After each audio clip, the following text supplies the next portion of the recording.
Okay, first we're going to wash the apples. I'm using a couple of different kinds. I like to mix different kinds of apples together. This is a apple core. It's a two-part thing. It goes bang like such. And what you do is you just press down on the apple like that. And then you shoot out the core. And there you have a core. It's really simple and easy. And it comes apart pretty easily too. See? I can see you. Hi. Season's greetings, jubilant viewers. We have the great honor of joining Chef Cary Brown for our vegan Hanukkah special on vegetarianism, the noble way of living. You might recognize Cary's name on the package of Follow Your Heart's Chicken Free Chicken, as the creator of this ingenious soy-based alternative to chicken. A chef mostly by passion and hobby, Cary has a decorated background in the arts as a writer, producer, and director spanning the past 4 decades. He has won numerous commendations, including 3 Emmy Awards, one of which was for the Olympics coverage, and has been recognized by the Directors Guild of America. He has instructed film and television at the University of California, Los Angeles, University of Southern California, and the American Film Institute. Nowadays, Cary divides his time developing educational programs and teaching students how to be healthier, and enjoys his days serving delicious vegetarian dishes at a local veterans hospital. Today, on the first of a 2-part special, Cary will be showing us time-honored traditions of Hanukkah through various vegan recipe favorites.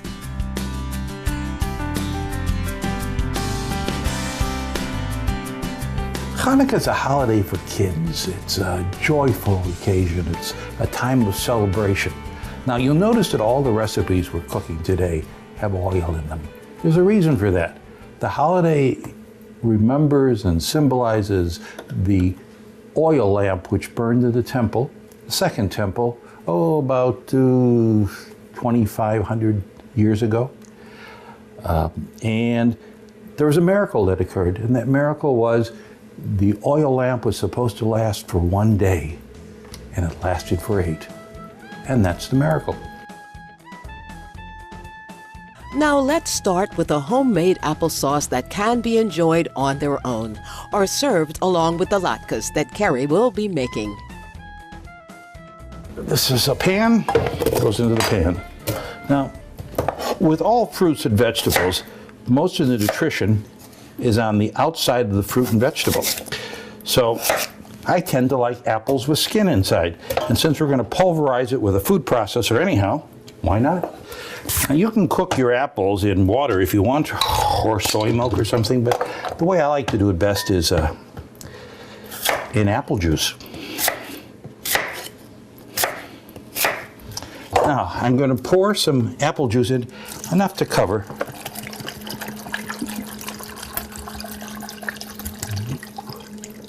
And now they'll cook over at the stove.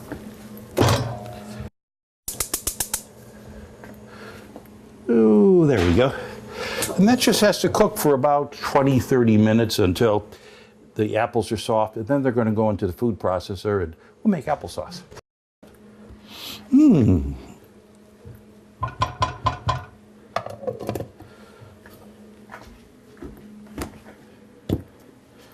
Okay.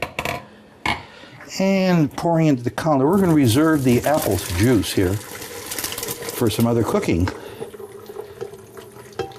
There's our applesauce.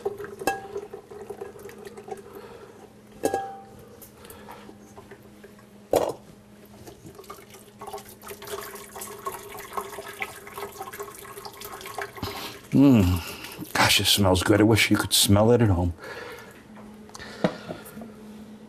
If the applesauce is too sour, we're going to put some cane sugar into it. Brown cane sugar. Cinnamon, of course, because it tastes good. And lemon, if it's too sweet. 1, 2, 3. Okay, these apples have been cooked for about 20 minutes. We're now going to put them into the processor. You can also mash these with a potato masher if you'd like. I'm going to sneak the cinnamon in now because that way it'll get mixed up all the way through it. This is about 1/2 teaspoon. There we go.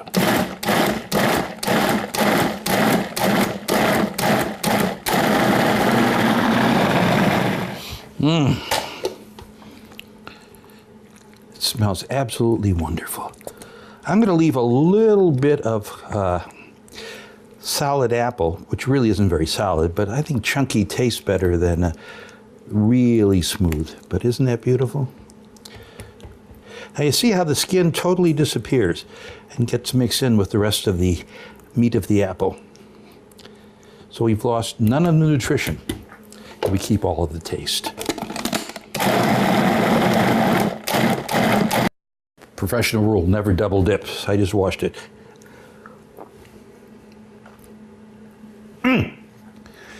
Put that out on the table, let it cool a little bit in the refrigerator. One of the secrets here is that we used 2 different kinds of apples. A very sour apple, that's a Granny Smith, and a rather sweet apple, or medium sweet apple. It's kind of a pink rose apple. That combination makes a very pleasant flavor, which needs very little adjustment when you're done. There we go. And I like to put a sprinkle, just a sprinkle of cinnamon across the top. There you go. 1 part is ready. Refrigerator it goes to cool down.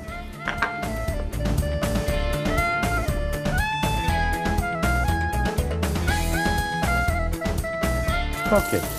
It's very important to wash fruits and vegetables. We've talked about that a little bit already, but a simple rinse like this and a little rub can take about 90% of anything that's on the outside of the fruit and vegetable. And even on a fruit or a vegetable where you don't eat the skin, wash the outside, because once you cut it, you put anything on the outside into the inside. Okay, guys, let's do some chopping. This is guacamole. Guacamole is from Mexico, and it's really a delicious food. It's uncooked, so you can eat it raw, of course, and it really involves putting tomatoes, avocados, and a little bit of onion together. And maybe a touch of garlic and a little bit of cilantro, too. Now, I like my guacamole chunky, so I pre-cut the tomatoes, as you're seeing me do.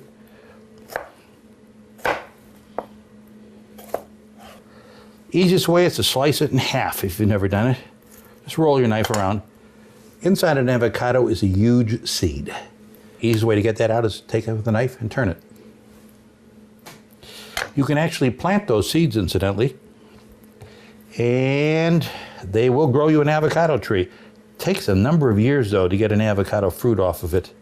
So don't expect it to happen tomorrow. You need a fairly warm climate for this. We're lucky in California, we grow avocados all the time. Okay, and the easiest way to get the meat out, just a spoon.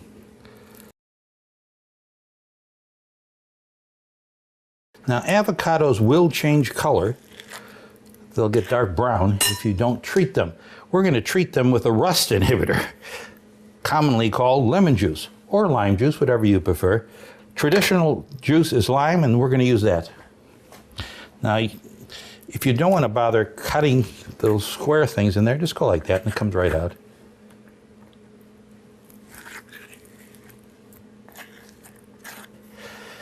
I hope your Hanukkah party is going to be as good as this one is.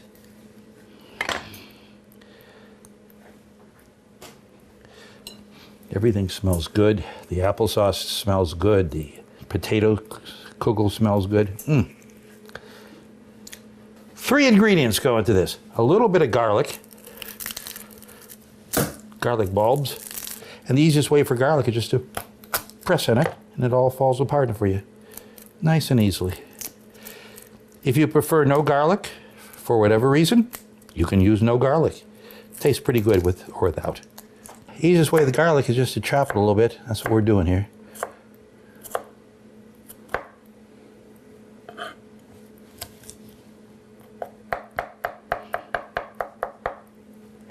And this is cilantro. This is fresh cilantro. The dried stuff is a little bit stronger in flavor, but the fresh tastes so much better. The interesting part is in the process of cutting it, you're actually bruising the spice just a little bit, and in that bruising, you're actually bringing out more flavor.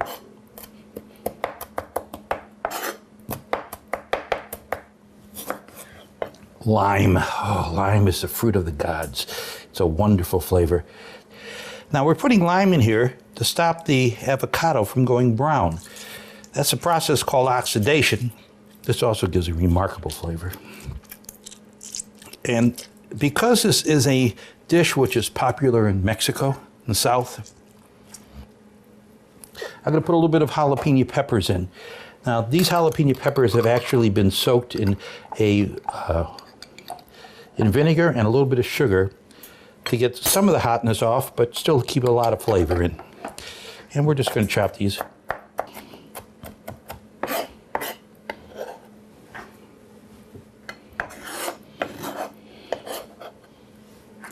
Okay, now you can chop just this simply. I'm just using a teaspoon or a tablespoon and just chop away. And you chop on this until the avocado becomes a paste. Okay, a little bit of pepper, a little bit of salt, just a touch. It's about a quarter teaspoon of salt and about a quarter teaspoon of pepper also. 6, 7, 8, 9, 10. Good.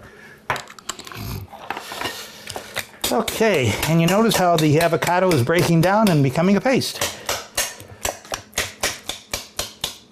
Now this is served on top of the pancakes, or you can serve it with some chips if you'd like. Now, people have been known to put other ingredients in there, but this is kind of the best. Okay, let me get this on the table, and we're about to start a dinner. Potato kugel is one of the joys of Hanukkah. Potato kugel, potato latkes, or potato pancakes are both wonderful, delicious foods that are just fun to eat and crunchy, and it's good. Start out with an onion.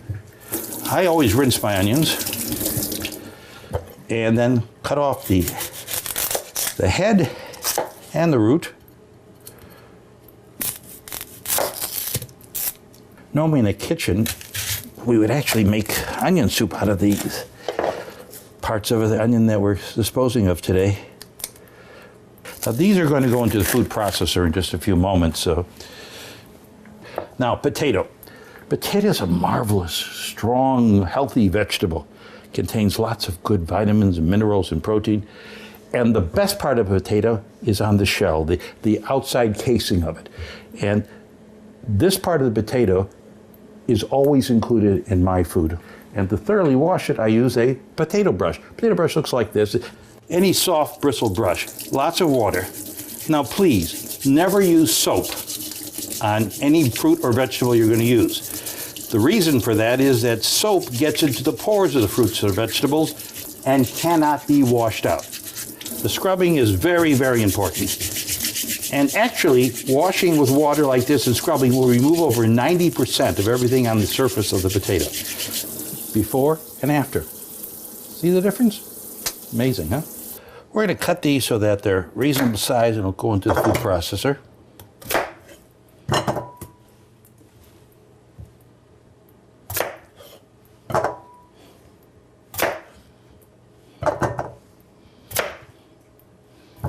And of course our onions. Okay, now we'll get on to making the food. Potato we just washed, thoroughly washed and scrubbed.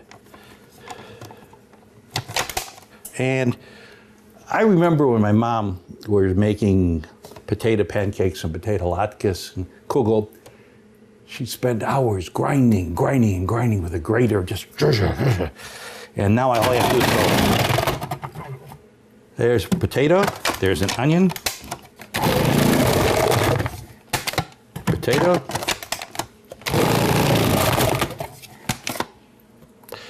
and onion. We also wash the carrots and scrub them. We're using baby fresh carrots. They're right here. Let's see. That looks like about enough. Isn't that pretty? Oh boy. If you're cooking onions or cutting onions, use cold onions. Cold onions do not vaporize as much, do not put as much of the odor into the air, and you're going to feel better or lighter with no tears in your eyes. Now, into this we put half a cup of matzah meal. Matzah is a cracker which is made without leavening. There's no eggs or butter in it. And we're going to go about half a cup of this in there. This kind of holds everything together for you. There you go. Okay, the next is celery seed. It's a very intense flavor. Use very, very little. That's about a half of a teaspoon. And we're going to put a little salt and pepper in there. I use very little salt, and about a half a teaspoon right there. And this is just mixed peppercorns, both black and white. Nice and fresh and delicious. Now, into this I'm going to put 1/2 cup of olive oil. This is extra virgin, cold pressed. Ooh. And that is your recipe. Now, I'm going to put a little bit of olive oil in the bottom of the pan. I'm going to take a little bit of a paper towel here, use it like a brush, just fold it a couple of times, and that'll rub the inside. Now remember, this is a holiday which idolizes oil, so we use lots of it in this. And I'm using the safest, freshest kinds of oil I can find, and oil which has a good taste, but at the same time is good for you. Potato starch, you could also use corn starch, or you can use almost any starch you like. The starch is what's holding us all together. We're going to use about 6 tablespoons. And now this gets mixed now. One more time.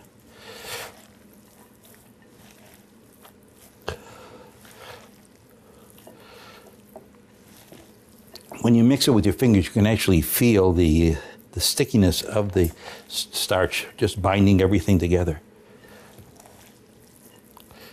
And this is potato kugel. Okay, and the next step in this process is to move it over to the pan. Now, the thicker the potato kugel is, the longer it's going to take. The recipe for making potato pancakes is exactly the same as potato kugel. Except for potato pancake, you'd fry it in the oil. And I'd use canola oil in that case, because canola oil has a higher temperature, will work at a higher temperature, and will not smoke on you. And let's go to the oven. This is going to take about 45 minutes to cook, and we'll come back for it a little bit, at 350 degrees Fahrenheit. I'm going to raise the temperature here to 350. Bang! There you go. About 45 minutes. So, see you in a little bit. We'll be back with Chef Cary Brown on Wednesday, December 21st, to complete our Hanukkah feast with recipe variations of traditional latkes, leek latkes, and broccoli and cauliflower latkes. Coming up now on Supreme Master Television is Between Master and Disciples. May the light of divine warm your heart and uplift your soul.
For more details, please visit www.suprememastertv.com/VEG